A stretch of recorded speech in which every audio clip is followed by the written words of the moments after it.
साथियों सलाम, नमस्ते, सत श्री अकाल और जय भीम जोहार। वही एसएलई जिसने जेपीएससी के धांधली का मुद्दा सबसे पहले झारखंड में उठाया, वही एसएलई जिसने अल्पसंख्यक वित्त निगम का गठन हो इसके लिए आंदोलन किया, वही एसएलई जो उर्दू टीचरों की बहाली के लिए लगातार संघर्षरत है, वही एसएलई जो झारखंड में छात्रों का मुद्दा हो, युवाओं का सवाल हो या माइनॉरिटी के सवाल हो, जूझता है, मुठभेड़ करता है।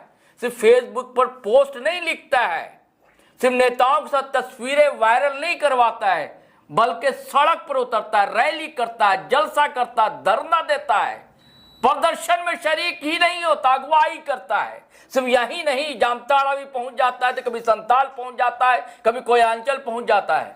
यही कारण है मुख्यमंत्री हेमंत सोरेन ने इनसे मुलाकात की। जब इन्होंने एक हाथ बढ़ाया तो दोनों हाथ इनका थाम लिया सीएम हेमंत सोरेन ने, और बहुत खुश हुए। और क्या क्या बातें हुई, ये क्या क्या राज खोलेंगे एसएलई साहब, ये हम समझने आज बैठे हैं। कई सवालों को लेकर मुठभेड़ कर रहे हैं ये। बीच में तो एक बड़ा प्रदर्शन इनका होना था, लेकिन क्या दुखद स्थितियां हो गई बीच में, तो उनका ये प्रदर्शन नहीं तो लगातार कई जिलों में इनके दौरे हो रहे थे। दोस्तों, कई सवाल हैं अभी जिनको हल किया जाना जरूरी है। हल किया जाना जरूरी इसलिए है कि ये जो सरकार है, जिनके मार्फत बनी है, जिनके थैली थैली भर मिले वोटों से बनी है, उनका ही जब खैरियत नहीं पूछी जाएगी, हाल चाल नहीं लिया जाएगा, उनके जख्मों पर मरहम नहीं लगाए जाएंगे, तो भैया जख्म जो है रिश्ता ही रहेगा। तो ये जख्म ना रिसे, यही कोशिश रहती है एसएलई साहब की। तो सीधे हम मुखातिब होते हैं स्वागत करते हुए। जी आपका इस्तकबाल है, जोहार है झारखंडी। अली भाई, पहला सवाल कि मुख्यमंत्री से क्यों मिले? सबसे पहले तो जीटी रोड को हम लोग बधाई देते हैं, आभार व्यक्त करते हैं कि आप जन मुद्दों को लगातार उठा रहे हैं, और हम जैसे लोगों को भी जो समाज का मुद्दा है, जो झारखंड का मुद्दा है, जो लोगों का सवाल है, उसको उठाने के लिए एक समुचित प्लेटफॉर्म उपलब्ध कराते हैं, और हम आपके माध्यम से अपनी बातों को सरकार तक और सरकार के अधिकारियों तक पहुंचाने का काम करते हैं। मैं आपके चैनल में उन बातों को रखूं, उससे पहले मैं माननीय मुख्यमंत्री श्री हेमंत सोरेन जी और विभागीय संबंधित मंत्री दीपक बिरुवा जी को बधाई देना चाहूँगा। जो झारखंड का सबसे बड़ा ज्वलंत सवाल था विस्थापन का, यहाँ पर जिस प्रकार बड़े बड़े कल कारखानों के नाम पर, बड़े मुद्दा भी आपने उठाया था, डेमो के नाम पर या आवासों के निर्माण पर या कल कारखानों के नाम पर या खनिज संपदाओं के दोहन के नाम पर, जिस प्रकार यहाँ पर औने पौने या नियम परिनियम को ताक पर रखकर जमीनों का अधिग्रहण किया गया था, ब्रिटिश पीरियड में भी, बिहार के पीरियड में भी, और झारखंड बनने के बाद भी लगातार भूमि का अधिग्रहण किया जा रहा है। उसमें जो लोग विस्थापित हुए, जो रैयत थे, जिनका अपना जमीन था, जिनका उसी से जीवन यापन चलता था, उनका जो सवाल था, उनके साथ जो हादसा हुआ, उनके साथ जो सौतेला व्यवहार सरकार और अधिकारियों के द्वारा किया गया, उनके मसलों को जानने के लिए, समझने के लिए और उसको हल करने के लिए सरकार ने कल कैबिनेट से विस्थापन आयोग और पुनर्वास आयोग गठन करने की मंजूरी दी। ये एक बहुत बड़ा सवाल था झारखंड के लिए। इसके लिए हम सरकार को और इस मुद्दे को लेकर लड़ने वाले सारे विधायकों को, सामाजिक संगठनों को और आमिया और झारखंड छात्र संगठनों को भी, चूंकि इस मुद्दे पर हम लोग पिछले कई सालों से इस मुद्दों पर हम लोग काम कर रहे हैं। 2017 में आपने न्याय मार्च जो निकाला था, युवा मार्च हम लोगों ने निकाला था, जिसमें हम लोगों ने विस्थापन, पलायन और पुनर्वास के मुद्दों को भी खड़ा किया था, और उस समय के तत्कालीन मुख्यमंत्री और गवर्नर को भी हम लोगों ने दिया। 2022 में भी हम लोगों ने हेमंत सोरेन सरकार को जो है उस पीरियड में भी दिया, और अभी 4 अगस्त को हम लोगों का विधानसभा का जो घेराव था उसमें भी विस्थापन का एक मुद्दा था जो बड़ा सवाल था। तो इन मुद्दों को माननीय मुख्यमंत्री ने समझा और देर से ही सही विस्थापन आयोग और पुनर्वास आयोग का गठन किया है, इसके लिए बधाई। दूसरा इंपॉर्टेंट बात है कि कल माननीय मुख्यमंत्री से हम लोगों का मुलाकात हुआ और कई मुद्दों पर बात हुआ। जो सबसे बड़ा मुद्दा है इस राज्य का, स्थानीय नीति और नियोजन नीति। आप देखिएगा कि हमारे पड़ोसी राज्य, जिस राज्य से हम अलग हुए, वहां पर भी जो है स्थानीय नीति 1981 में बना था, उसी से झारखंड अलग हुआ, उसको एडॉप्ट करना था, लेकिन झारखंड एडॉप्ट किया भी, लेकिन उसमें विवाद हो गया और गंभीर विवाद हुआ, जिसमें सरकार भी अल्टी पल्टी हो गया। माननीय मुख्यमंत्री हेमंत सोरेन ने भी इसको जो है 5th शेड्यूल और 9th शेड्यूल में डालने के लिए स्थानीय नीति का निर्माण किया, लेकिन वो अब तक लागू नहीं हो पाया। लेकिन आप देखिएगा कि अभी कुछ महीना पहले जो है बिहार में डोमिसाइल पॉलिसी, स्थानीय पॉलिसी लागू हुआ और सरकार ने स्पष्ट किया कि इस राज्य के लोग ही यहाँ पर बहालियों में शामिल होंगे। तो झारखंड में भी ये सवाल है, इन सवालों को लेकर छात्र युवा जो है संघर्ष करते रहे। हम लोगों ने भी कई संघर्ष को किया। हमको लगता है कि 2003 से स्थानीय नीति, नियोजन नीति के मुद्दों पर हम लोग लड़ रहे हैं। तो उस मुद्दा को हम लोगों ने रखा है कि भाई आप स्थानीय नीति का निर्माण जल्द से जल्द जिस भी प्रकार से हो उसको करा दें। दूसरा मसला है कि पिछड़ी जातियों की एक बड़ी आबादी इस राज्य में रहती है, उनके आबादी के अनुपात में जो रिजर्वेशन होना चाहिए वो रिजर्वेशन उनको नहीं मिल पा रहा। जिलावार अगर हम देखें तो रांची में 8% है, तो कहीं 5% है, कहीं 6% है, कहीं 3% है, कहीं शून्य भी है, 0/0। तो वो उसके आबादी के अनुपात में पिछड़ी जातियों का आरक्षण बढ़ोतरी होना चाहिए। तीसरा जो सबसे गंभीर मसला है, मुसलमानों का जो एक बड़ी आबादी है। आपने कहा कि भाई मुस्लिम समुदाय जो है झोला भर भर के वोट देता है, लेकिन उनके मसले हल नहीं होते हैं। तो उनके जो गंभीर मसले हैं, मॉब लिंचिंग कानून बनाने का। अच्छा, मॉब लिंचिंग का मसला केवल मुसलमानों का मसला नहीं है। झारखंड में रहने वाले जो आदिवासी हैं, दलित है, ईसाई है, जो पिछड़ा वर्ग है, और कई लोगों का लिंचिंग किया गया। ताजा मामला है, हमने अपने यूट्यूब लाइव पर चलाया है, दलित का मॉब लिंचिंग कर दी गई अभी जमशेदपुर में। बिल्कुल बिल्कुल। तो जो मॉब लिंचिंग की घटनाएं जो लगातार घट रही हैं, तो सुप्रीम कोर्ट का उस पर जजमेंट है। हम खुद हाईकोर्ट में पिटिशनर रहे हैं, सड़कों पर आंदोलन किया गया है, और मुख्यमंत्री ने 2021 में मॉब लिंचिंग रोकथाम विधेयक लाया भी था, लेकिन उसमें कई त्रुटियां थी। गवर्नर साहब ने उसको रिटर्न कर दिया। रिटर्न करने के बाद वो 3 सालों से सरकार के पास लंबित है। तो सरकार उसको देर इन देर अगर पास करवाना चाहता है तो सरकार जो है गवर्नर से मिलकर उसको देर इन देर पास करवाए। दूसरा मसला है, रांची में 10 जून 2022 को गोलीकांड की घटना हुई, 2 लोगों का जान गया, 9 लोग घायल हुए।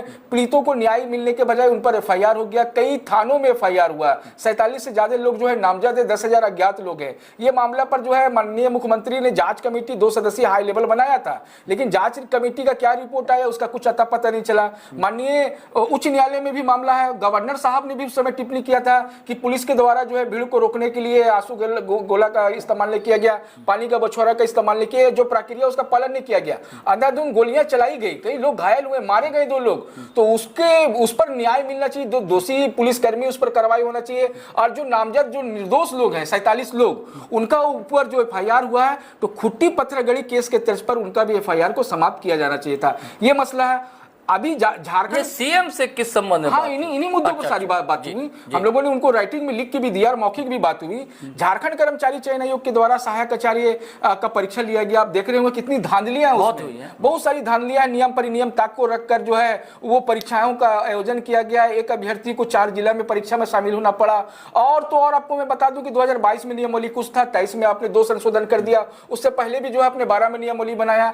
तो एक सहायक शिक्षक प्राइमरी स्कूल का और मिडिल स्कूल का बहाल करने के लिए आपने 22 से अधिक नियमावलियों का निर्माण किया। उसके बाद भी आपने रिजल्ट को पेंडिंग कर दिया, रोक दिया। आप देखिए कि मदरसा आलिम वाले अभ्यर्थी जो परीक्षा में शामिल हुए थे, उनका डॉक्यूमेंट वेरिफिकेशन हुआ, उनसे सर्टिफिकेट लिया गया, लेकिन अब तक उनका रिजल्ट जारी नहीं किया गया, रोक दिया गया।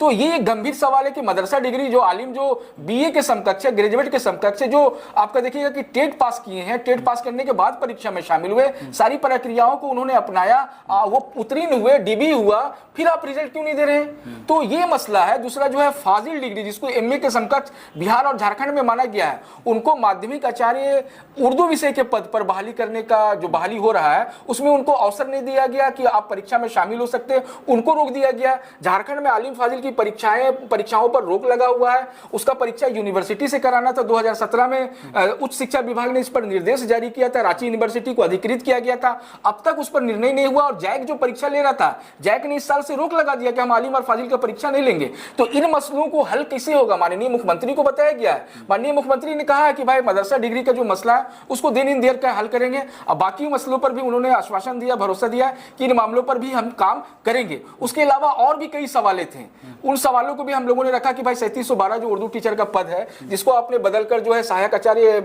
कर दिया, वो नियम परिनियम को ताक पर रखा गया है। उसमें जो पे ग्रेड 4200 था उसको घटा के आपने 2400 और 2800 कर दिया, जबकि नियम ये कह रहा था कि जो टेट उत्तीर्ण है 6 to 8 क्लास के लिए, उससे उन पदों को भर दिया जाना चाहिए। भरने के बाद अगर कैंडिडेट नहीं मिलता तो आप उसको स्थानांतरित करते या नाम बदलते या जो भी करना था, लेकिन कैंडिडेट अवेलेबल 2013 से और 2016 से जो टेट हुआ था उस समय से अवेलेबल है। लेकिन उनको बहाल करने के बजाय आप टीचर का पद का नाम बदल दे रहे हैं, उसका स्थानांतरण कर दे रहे हैं, पे ग्रेड घटा दे रहे हैं। तो ये एक गंभीर सवाल है, बुनकरों का सवाल है, कुरैशी समुदाय को आप देखिएगा कि उनका मसला है, जो सलाटर का मसला आप देखिएगा कि उत्तर प्रदेश, मध्य प्रदेश, महाराष्ट्र में, राजस्थान में, दिल्ली में और कई प्रदेशों में भैंस काड़ा का सलाटर होता है, लेकिन झारखंड में उस पर भी रोक है, जबकि गौवंशीय प्रतिशत अधिनियम 2005 में ऐसा कोई भैंस को लेकर कोई पाबंदी नहीं है। तो इन सवालों को भी रखा गया। झारखंड में जो बांग्ला भाषी मुसलमान है उनको बांग्लादेशी कहा जाता है। आप देखिएगा कि वो मजदूर है, वो काम करने कहीं जिला जाता है झारखंड के किसी दूसरे जिला में, तो उनको बांग्लादेशी का कि उनका आई कार्ड चेक होता है, उनका वोटर कार्ड चेक होता है, उनका पहचान पत्र चेक होता है, उनको प्रताड़ित किया जाता है कि आप बांग्लादेशी।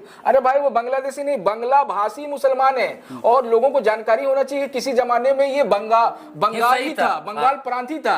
1912 में बिहार हुआ और 15 नवंबर 2000 को झारखंड बना। तो ये बांग्ला भाषी लोगों का यहाँ बहुत बड़ा संख्या है और उनके लिए यहाँ का जो बांग्ला भाषा वो सेकंड लैंग्वेज भी है। तो इन बातों को समझना होगा, लोगों को प्रताड़ना करना बंद करें। तो ऐसे कई गंभीर सवालों को हम लोगों ने उठाया है। बातचीत के बाद क्या लगता है, भरोसा लगता है? माननीय मुख्यमंत्री ने तो आश्वासित किया है कि मामले संज्ञान में आ चुके हैं, इन सारे मामलों को हम लोग जल्द से जल्द हल करेंगे।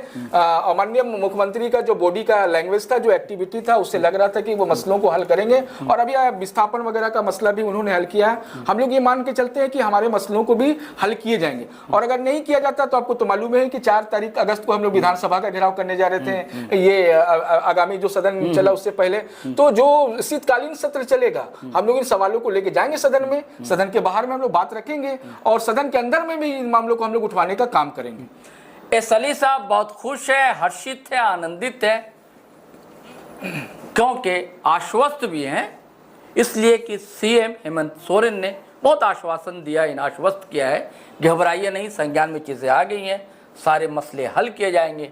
लेकिन साथ ही एस अली चेतावनी भी दे रहे हैं कि अगर मसले हल नहीं हुए तो फिर विधानसभा का घेराव किया जाएगा।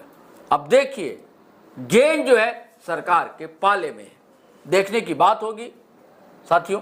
लेकिन इजाजत दीजिए हम दोनों को और आपका शुक्रिया के साथ। अली भाई, आपसे गुजारिश है कि अगर आपने हमारा चैनल सब्सक्राइब नहीं किया साथियों तो कर लीजिए और वीडियो हमेशा की तरह शेयर क्या कीजिए, लाइक कमेंट भी करें, अच्छा लगता है।